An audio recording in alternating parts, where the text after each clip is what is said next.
church. Today's speaker is very important to me. I knew this person my whole life. This person has inspired me to do my best. Today's speaker is none other than my mom, SaMonna Watts. SaMonna is a product of Christian education. She is married to Van Brian Watts III. They had 3 children, Braden, me, and Sydney. Now she is currently an inspirational speaker, and most importantly, she loves God. The next person you will hear from will be none other than SaMonna Watts. Well, I want to start off by telling you about Angie Whitley. Angie Whitley was a single mother of 2 children who dreamed of one day owning her own home. So she rented for many years, and while she was renting, she was saving up her money so that one day she could purchase a home for her family. And that one day did arrive, and Angie found the home that she believed was perfect for her and her children. And she went and she signed the documents, she did the walkthroughs, and the day she closed, she was so excited. She finally had her home. But something very strange happened only 45 minutes after she closed. Because while she was bringing in boxes into the house, she took a box to the room, which was to be her bedroom, and then she saw something that nearly took her breath away. Because in that room was a snake. Now, if that wasn't traumatizing enough, do you know that in the days that followed, Angie found snake after snake after snake after snake. So much so that when her story was reported on the news 6 months later, she had found a whopping 95 snakes inside of her home. And that did not include the hundreds that were on the outside. Pest control had come in and they were trying to figure out what was going on. They tore her basement apart, and they were trying to seal all the cracks that were in the foundation. And what they explained to her was that it only takes a crack about the size of a pencil for a snake to get in. And apparently there is a garter snake den underneath your property. When they were doing their investigations trying to fix this problem, they found a hole in the foundation. And do you know that there were 40 gallons of water in the hole that was in her foundation? Angie had a snake problem, but more importantly, Angie had a problem with her foundation. The title of my message this morning is, Get the Foundation Right. Now, when I came across this story, the first thing I thought, just picturing this in my mind, is that Angie lived in a rural area in a farmhouse where, she's just surrounded by nature. But when I saw the clip, the news clip, I realized I was wrong. She wasn't in a rural area. There was marshland behind her house, but she was in a regular neighborhood. Houses were right next door.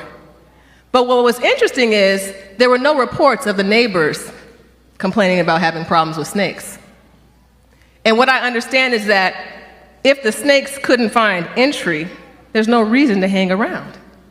They're only hanging around the place where there are cracks in the foundation. We're talking about getting the foundation right. And another problem with Angie's situation is that because her foundation wasn't right, she purchased a home that she immediately had to put $13,000 of work into trying to fix a messed up foundation. Then I looked and I found a story in 1986 in Singapore. There was a 6-story building. It contained a hotel, a bank, and a nightclub. And one day, out of nowhere, it just came crashing down, and the entire building went down in under 60 seconds, trapping 55 people under the rubble. Out of those 55 people, 33 lost their lives. So when they did the investigations, they wanted to know what was the problem, what happened? And come to find out, the engineer made an oopsie. When he was planning out this building and preparing the foundation, he only took into consideration the live load. And that's the weight of the things that are coming into the building. The weight of the furniture, the fixtures, the people. But he forgot to take into consideration the dead load, which is the weight of the building itself. So this building was doomed to come crashing down at one point or another. And then there's a building I know that you all are familiar with, the Leaning Tower of Pisa. Now this building is, if it were perfectly straight, it's currently 13 feet off center. And when they were building this building, their foundation wasn't that thick, and they built the foundation on shifting soil. So as they continued to build, the building began to sink on one side. And they recognized this early on, so the engineers had to try to strengthen one side so that the building wouldn't completely fall over. And they've done this periodically over the years. But you do understand that no matter how much work they put into it, because the foundation was wrong, that building will never stand perfectly perpendicular. And what I've come to understand is that people are a lot like buildings. We have foundations, and some of our foundations are strong, and some are not so strong. Some of our foundations contain cracks and holes, and some of our foundations are strong and impenetrable. And then we have some of us who build our foundations on solid rock, while some of us build our foundation on shifting soil. And what I need you to understand today is that God is not looking for people who are so careless as to build their foundations on shifting soil. God's not looking for people who don't take the time to study and figure out what their foundation needs to be made of. And so they have a foundation that's filled with cracks or crumbles at the first sign of trouble that the world brings. God is not looking for people who build their foundation so carelessly that they begin to lean to the left or lean to the right. God is looking for people who are going to build foundations that are strong, that will cause them to stand upright, not leaning to the left or the right, and will not allow them to crumble at the first sign of trouble. God is looking for people who will build strong foundations. And not just people, but also adults who are committed to laying that foundation for children who can't do it for themselves. We're talking about getting the foundation right. Anybody know the tallest building in the world currently? Yes. He said the Eiffel Tower. Closer, it's taller than that. Somebody said, I heard it. Burj Khalifa. It's in Dubai. That building stands 2,772 feet high. It is a modern day wonder. It's beautiful and it's very, very tall, but for that building to stand so tall and be known as the tallest building in the world, the foundation had to be right. So I looked up, I said, well, what does this foundation consist of? It's made up of steel and concrete, over 110,000 tons. And it goes 164 feet deep into the ground. The foundation had to be right to handle such a magnificent building. And that's the kind of foundation God wants you to have. That's the kind of foundation He wants you to lay for your children. Because God's not interested in average. God's interested in taking your child or taking your life and building it and shaping it and molding it into something magnificent, into a modern day wonder. But keep in mind, He can only work with what you give Him. Get the foundation right. Now, I don't know about you, but if I was going to build a building, if that was my task, I would not be so foolish as to think that I could just go out and lay my own foundation. That's not my background. I know nothing about building buildings. So I would go to an expert, I'd go to a contractor, I'd go to an engineer and ask them and find out what the foundation needs to be made of, how it should be laid out, all those things so that my building could stand. And last time I checked, you can tell me if I'm wrong, I haven't met anybody who has a bachelor's, a master's, or a PhD. Haven't met anybody here on this earth in soul engineering. Have you? But I do know of a person. He's not even a person. I do know of one who has the bachelor's, the master's, the PhD, and any and every other degree that you could think of that pertains to soul engineering. And I asked him, I said, how are we supposed to build these strong foundations for ourselves and our children? He said, well, I'm glad you asked because I took the time to write out every detail so that you would know how to make your foundation right. And I put it in a book. So you tell the people, if they want to know how to get the foundation right, they have to go to the book. So I went to the book, and I began to go through it, and I was looking through, and I came to a verse in Hosea. And there was a comment in there, and the comment was, my people are destroyed for lack of knowledge. I said, oh, buildings are crumbling, buildings are swaying to the left and right because the foundation is built off of knowledge. Knowledge is the key. If there's no knowledge, that's the problem. So I thought about it, but then I thought some more. And I know some educated people. Do you know educated people? I know a lot of educated people.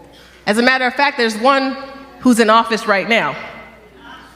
Foundation ain't right. Foundation is not right. So I said, okay, Lord, I have to ask you about this because, I'm inquisitive. So I went back and I said, you know what? I saw what you said in Hosea about knowledge being the foundation. But I'm confused because just knowledge? People are knowledgeable, but sometimes the foundations still aren't right with the education. And he said, how many times have I told you to stop skimming through my word?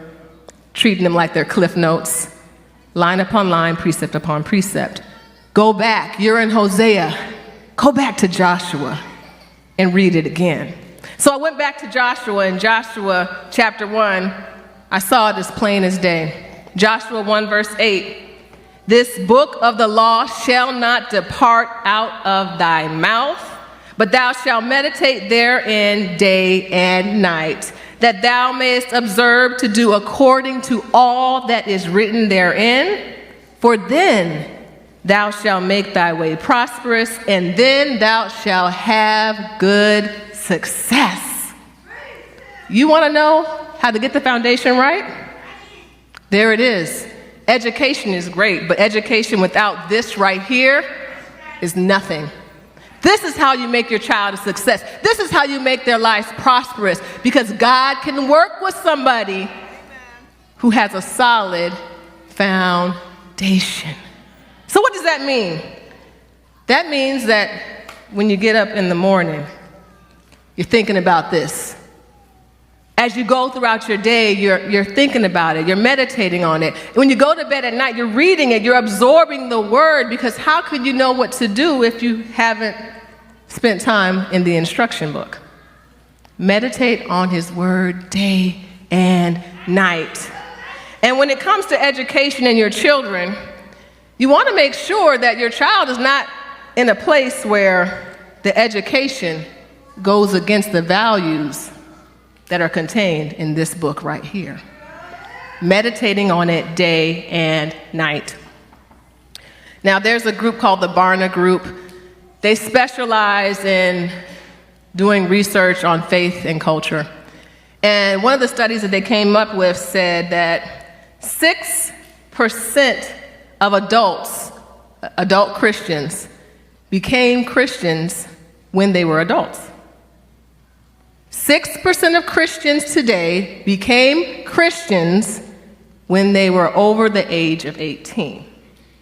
So that means that 94% of adult Christians today accepted Jesus Christ when they were but children, when they were only children. So what does that mean? If you're the enemy, what does that mean for you? Where's more bang for your buck if you're going to attack somebody? He's attacking our children. He has a special hatred for our children because he understands that if I can get them while they're young, my battle's already won. He hates our children. Now, what's also interesting to me is that for whatever reason, the devil also has an issue with black folk. You know it's true. He's entered into the minds of men all across this planet and for some reason has caused them to hate us. It's been happening for centuries. And so I said, why does the devil have such an issue with black people? What is it about us that gets under his skin? What is he so jealous of? Then I said, could it be our silky smooth chocolate complexions? Is that what gets under his skin? Or could it be the beautiful kinky tresses that adorn our heads like crowns? Maybe he has an issue with that. Or maybe it's the blood of kings and queens that run through our veins. Maybe that's the issue the devil has with black people. And I can't tell you today all of the reasons why the devil hates us so. But what I can tell you is one thing that's guaranteed is the devil hates us because he sees the potential within us. He sees it. What do you think slavery was all about? Slavery was not about building up America and filling the pockets of the white man based off the black man's hard work and sweat and tears. No, the devil doesn't care about that. What the devil cared about was the fact that here is a people who are destined to be strong. Here's a people who God can do some things with.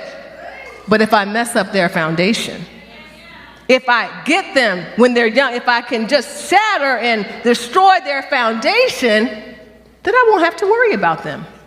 Which is why when slaves had their children, babies were instantly taken from them. Can't have a chance to take a chance of the mom actually pouring into that child, cracking our foundation. This is why we weren't allowed to read and write, because we couldn't be educated, cracking our foundations. And this is why we weren't allowed to worship freely. No, we can't let them have an experience, a real experience with Jesus. We can't do that. Cracking and destroying our foundations as a people. But here's what the devil didn't take into consideration. What the devil didn't take into consideration when he was putting his demonic scheme into play was the fact that the soul engineer specializes in repairing and fixing foundations and making them better than what they were before. But all he needs are people who are willing. And I praise God that amongst our ancestors, he found people who were willing. Now, there was a boy, a slave boy who was taken from his mother, because you know that was the practice. And he was transferred from house to house to house. And God looked at this boy and he said, that boy is willing. I can use that boy. So God set it in his mind that, you know what? This boy, he's marked for greatness. I got him. So what God did is when this boy turned about 12 years old, he put it into play that he would be transferred to a house where the master's wife would have a soft spot in her heart for him. And she did. And so she treated him kindly. She actually gave him a real bed to sleep on, just treated him like he should be treated. And then she decided that she was going to educate him. And make no mistake, she didn't decide that. God put it in her heart to do it. So she began to educate this child. But when her husband got wind of it, he wasn't happy. He said, you don't educate slaves. So his education ended. At least it did from her. Because all he had learned from her was the alphabet. He just learned his ABCs. But that's all he needed. Because that boy now was determined. He said, oh no, I see what this is about. I've got to get an education. So he secretly begin to teach himself to read and to write. And God was looking at him, he's like, this boy is willing. Let's get this foundation right. So as he's reading and learning to read and write, he said, you know what? I can't keep all this goodness to myself. I've got to share it with my brothers and sisters. So he decided that during Sunday school, he would hold a little school himself. And he began to teach the slaves how to read and to write. And guess what his textbook of choice was? The book of the law. So any given Sunday, you could find about 40 slaves at his feet being taught to read and to write. And this went on for about 6 months, because after 6 months, the slave owners got wind of what was going on and they shut it down.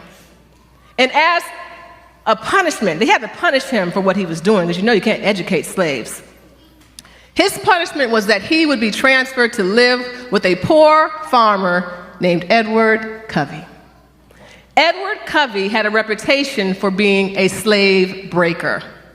And so Edward Covey, all he did was beat this boy. He beat him so bad that this boy said he was broken in body, spirit, and soul. Just beaten and broken. But remember, God had chosen this boy. So one day, this boy got up and Edward Covey came to give him a beating. But this was the wrong day. This was the wrong day. You know how we say, not today, Satan? That boy looked at Edward Covey and said, not today, Edward. But Edward didn't get the clue, and Edward attempted to beat him. And needless to say, Edward Covey never put a hand on that man again. Because on that day, that slave became a man. And although he was treated like a slave on the outside, his mindset had changed. He said, I am no longer enslaved. I am a man. And do you know, when your mindset changes, you can't be in the same environment that you were in before. You can't continue to live in a place where people treat you the way you're not supposed to be treated, when they treat you less than. So this boy said, I'm out of here. And he attempted to escape. But he was caught. And he was severely punished. But you know the saying, if at first you don't succeed, try again. And this boy tried again, and this time he was successful. And do you know that on September 3rd, 1838, Frederick Douglass had escaped to freedom. He had escaped to freedom. And it's amazing what God was able to do with this boy who was destined, not by God, but by man, to be nothing. Because he is one of the greatest abolitionists this world has ever seen. He was a best-selling author. He was an excellent speaker. He was a consultant to the President of the United States. He was the first African American to be appointed as a U.S. Marshal. And he was creator of the anti-slavery publication. Somebody who wasn't supposed to be able to read. God took that boy and said, Frederick, you can help fix the foundations of a people. But why was God able to use Frederick like that? Let me tell you what Frederick said. He said, I saw the world in a new light. This is when he was about 13, I believe. And my great concern was to have everybody converted. My desire to learn increased, and especially did I want a thorough acquaintance with the contents of the Bible. This was that man's desire. And when his desire got right, his foundation got right, and God said, boy, I'm about to do some things with you because you get it. But Frederick Douglass wasn't the only one who was willing to make sure our foundations were right. There were many who have gone before us, who worked hard to rebuild the foundations of our people. And I praise God today that my parents, Mary and EJ, they right there, we're willing to make sure that me and my sister, that we had the right foundation. Now, when my mom joined the church, she said, you know what, I have to give my children more than what I had. And part of that more was giving us a Christian education. My dad joined the church later, and he was on board, and together they worked and sacrificed to pay for Christian education, because you know it's a sacrifice. But they said, we got to make sure our children have the foundation right. We're getting it right at home, teaching them this word. We want to make sure they have it right at school as well. But there was this one day, I came home from school, and I had my report card. And apparently there was a grade on there that my parents didn't approve of. I was fine with it. They had a problem with it. So they sat me down, they had a conversation with me. And in this conversation, they outlined some restrictions, things I was not going to be able to do until these grades became ones that they thought were acceptable. So I heard what they said, and I remember I was angry. So after they finished talking to me, I walked up the stairs, went to my room, I took that door and I closed it quietly. Right? Not crazy. And I stood behind that door, and then I let it out. I rolled my eyes, I rolled my neck. I said, oh, they get on my nerves. But I said, you know what? They want me to do better in school? Fine. I'll start right now. And I sat my little behind down at my desk, and I said, you know what I'll start with? Handwriting. And I pulled out my diary and began to write. And I know because I have it. This thing is over 30-some years old. And this is what I wrote. I said, it's not fair. I got a C+ in science, and they're punishing me? They say there's no TV during the week, period. Not even the Cosby Show. They said, not until next report card. I don't even get science homework. It's not like TV is affecting my grades. And get this. I go to school for 8 hours a day. What more do they want from me? When they were kids, all they got were C's. They make me feel like hating them. You guys, is this not evidence? This is evidence as to why God puts the responsibility on the parents to lay the foundation. Kids are crazy. I mean, seriously. Like, what in the world? And I thought to myself, I'm looking at this as a grown woman. If I was left to my own devices, where would I be? Because my priority was kicked in with my friends, watching the Cosby Show, and apparently C+. What's the problem? And there's one thing I forgot to read that I put in here. I said, it's not like I'm some gifted child. You see what I'm saying? Like, what? My parents saw something in me that I didn't see in myself, and they said, you know what? No, we're raising the standard, and you are going to live up to that standard. And let me tell you, after that day, literally, I never brought home a C to that house again. I didn't. It was A's, and if I got a B, I was upset about it. Not because of my parents, but because I now had standards for myself, because they instilled in me values.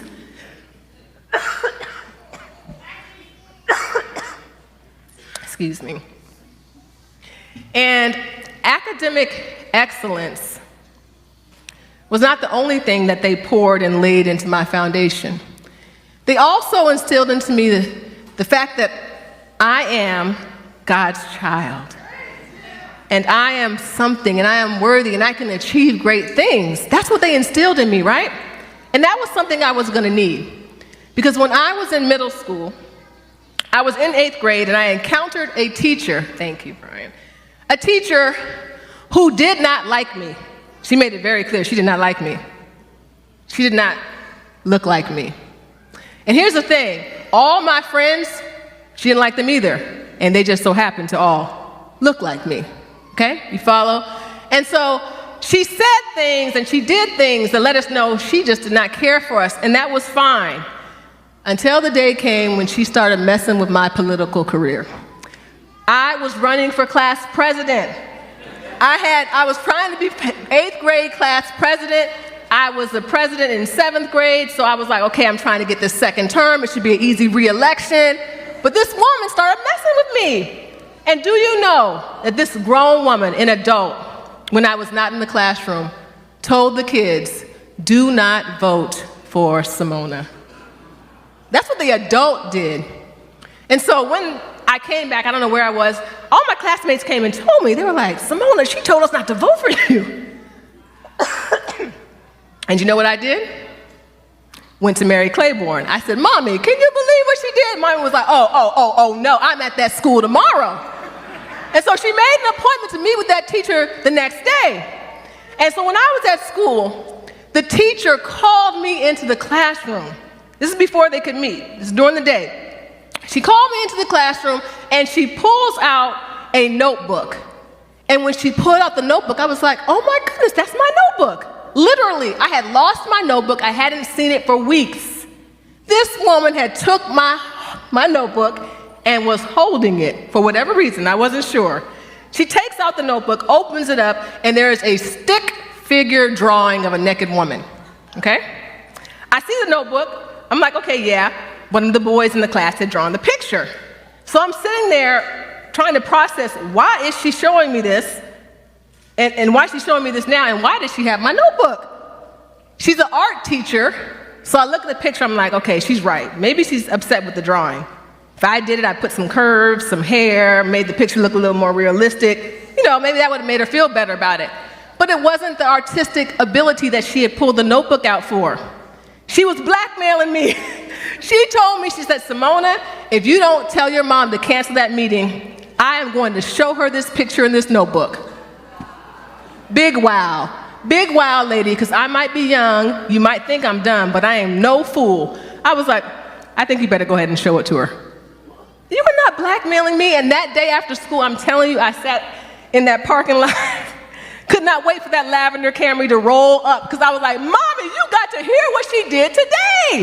The lady was crazy." And my mom went in there and had the meeting. And do you know when she came out? She was like, "Everything y'all said about that lady is true." Because we've been saying ladies prejudice.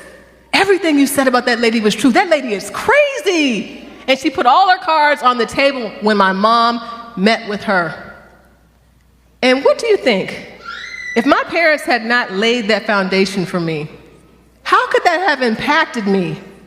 It's bad enough when you're running for an election and the kids say, "Don't vote for you," but when your teacher says it? And by the way, I did win the election. But honestly, like, y'all, when you send your children places where they're supposed to build them up, they're supposed to build upon the foundation that you've laid for them, but instead of building them up, they're working to tear them down? That's a problem. Now, that happened over 30 years ago, but do you know I have a friend whose child is a genius. And they moved and they put their child in the school, and it was standardized testing week. And the mom's like, "Son, how was testing this week?" "It was easy." Next day, "How was testing?" "It was easy. It was the same test I took. I took this test before." "What do you mean you've taken this test before?" "I know I did, because I recognized the question that was on the test." So she's like, So she goes to the school to ask about, "What test did you give him?" They had given him a test that was below his grade level. And here's what she said. When she talked to the principal, "Why would you give him a test that's below his grade level?" "Oh, well, it's at the teacher's discretion." "But why would the teacher do that?" "You know he's part of an at-risk group." "At-risk group? Help me here." "Well, he's a black male." Mind you, this child started kindergarten early, skipped a grade, and got scholarships and was accepted to Ivy League schools when he graduated. And you're going to tell these parents who are educated and, no offense, had more education than you, that their child is at risk, and you decide that they should be tested at a lower level? How dare you? But that's what happens sometimes when the devil gets into the minds of men and causes them to hate people because of the color of their skin. Now, that year when that situation happened with me, I was in 8th grade, so I graduated, but my parents said, no, for my younger sister, she cannot remain at this school. So they pulled her out. And here's what's interesting. At that time, we did not know that there were other students who had gone before us at that same school, and had experienced similar things because of the color of their skin. And what we did not realize is that those parents also said, you know what? My child's foundation is too important. We can't stand for this anymore. So those parents got together and they decided we need our own school. And those parents got together and started the school that my sister attended. And that school was G.E. Peters.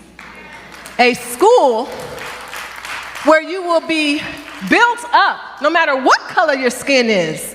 A school where the teachers are committed to building upon the foundation of your child that you laid for your child. A school where it doesn't matter what color you are. We don't care what color you are. We're going to love you and pour into you and push you and have expectations of you because we expect greatness from you. So I praise God for schools like G.E. Peters and other schools who are committed to making sure that the foundation is right, who are committed to not tearing down the foundation of our children. Now, one thing that I admire everything about Frederick Douglass. But this is something in particular I really admire about him. Do you know that once he escaped up north, he went to visit Ireland and Great Britain. And he talks about his experience there. He was there for, I think it was 2 years. And coming from slavery, a land of, coming from America, going to there, I'm sure that Great Britain and Ireland felt like heaven. And this is what he wrote. He said, 11 days and a half gone, and I have crossed 3,000 miles of the perilous deep. Instead of a democratic government, I am under a monarchical government. Instead of the bright blue sky of America, I am covered with the soft gray fog of the Emerald Isle, which was Ireland. I breathe, and lo, the chattel or the slave becomes a man. I gaze around in vain for one who will question my equal humanity, claim me as his slave, or offer me an insult. I employ a cab. I am seated beside white people. I reach the hotel. I enter the same door. I am shown into the same parlor. I dine at the same table, and no one is offended. I find myself regarded and treated at every turn with the kindness and deference paid to white people. When I go to church, I am met by no upturned nose and scornful lip to tell me we don't allow niggas in here. This is his experience in a different world. And he had friends there. He had developed relationships. But do you know, something within him said, I can't stay here. Now, mind you, he had experienced slavery. He knew how terrible it was in America. And now he had experienced this heaven-like place. But he says, I can't stay here. I have to go back and continue building the foundation of my people. You see, I have 3 million brothers and sisters who aren't experiencing what I'm experiencing over here, and they deserve better. So if it means that I have to go back and be treated less than the man that I am, I'll do it. It's worth the sacrifice. Now, mind you, his friends told him, don't do it. They begged him to stay. But when God chooses you to rebuild a foundation, you got to respond to the promptings that he's placed in your heart. So Frederick Douglass went back. And the reason I love that so much is because it reminds me a lot of my Savior. He was in heaven, a place where he was treated the way he was supposed to be treated, a place where love was everywhere, a place where he was worshiped the way he was supposed to be worshiped. But he looked down on earth and he said, ever since Adam messed up, the foundation has been cracked. Ever since Adam made that decision, my people have not been treated the way they're supposed to be treated. My people aren't experiencing what I intended for them to experience. So although heaven is great, I gotta go. Ellen White says the angels tried to stop him, right? You can't fathom this. Why would you go there? foundation is broke. I got to fix the foundation. So he made the determination to come to a place where they would treat him less than the God that he was. He made the decision for you to come to a place where they would treat him like a slave. He made the decision for your child to come to a place where they would treat him like garbage and then kill him. But for him, it was worth the sacrifice because our foundation had to get right. And here's the thing. All that he asks of you is to get your foundation right. This book of the law shall not depart out of your mouth. You shall meditate on it day and night. Get your foundation right.